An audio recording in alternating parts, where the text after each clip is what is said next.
ममता बनर्जी को bye bye Tata कर दो। অনুপ্রবেশ ইস্যুতে প্রায়শই তৃণমূল কংগ্রেসকে নিশানা করে থাকে বিজেপি।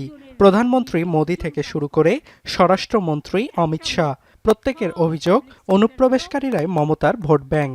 এবারের ভোট একটা ভোটও অন্য কোনো। তবে এবার পাল্টা তীর ছুড়লেন মমতা বন্দ্যোপাধ্যায়। শনিবার মালদার একটি নির্বাচনী জনসভা থেকে মমতার অভিযোগ, বিজেপি সবচেয়ে বড় অনুপ্রবেশকারী।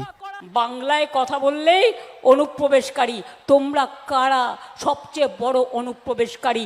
বিজেপি। তার কারণ হচ্ছে এরা ইলেকশনের সময় আমেরিকা থেকে এখানে আসে, এরা অন্যান্য জায়গা থেকে এখানে আসে। তার কারণ এরা ভোট দখল করে, এরা ভোট লুট করে, এরা গুন্ডামি করে। এসআইআর বা ভোটার তালিকায় সংশোধন প্রক্রিয়ায় কয়েক লাখ মানুষের নাম বাদ দেওয়া নিয়েও কেন্দ্রকে নিশানা করেন মমতা। বলেন, দিল্লিতে বসে বিজেপির লোকেরা দেখে দেখে সংখ্যালঘুদের ভোট কেটেছে। বিজেপি কোনো ধর্ম বিশ্বাস করে না, ওদের ধর্ম একটাই, দাঙ্গা করার ধর্ম, মানুষ মারার ধর্ম।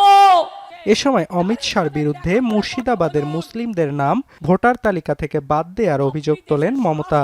ফের কেন্দ্রের বিজেপি সরকারের পতনের আগাম বার্তা দেন মুখ্যমন্ত্রী। 2026 সালে দিল্লিতে বিজেপি সরকারের পতন হবে, আমরা যদি একটু বুঝে থাকি, আমরা যদি একটু ভারতবর্ষকে চিনে থাকি। আসন্ন নির্বাচনে তৃণমূলকে ভোট দেওয়ার আর্জি জানিয়ে মমতা নাগরিকদের বিজেপি আর কংগ্রেসকে ভোট দিয়ে ভুল না করার আহ্বান জানান। এরা জিতলে ডিটেনশন ক্যাম্প ও এনআরসি চালু করবে বলেও সতর্ক করেন তৃণমূল সভানেত্রী। এখন কলকাতা।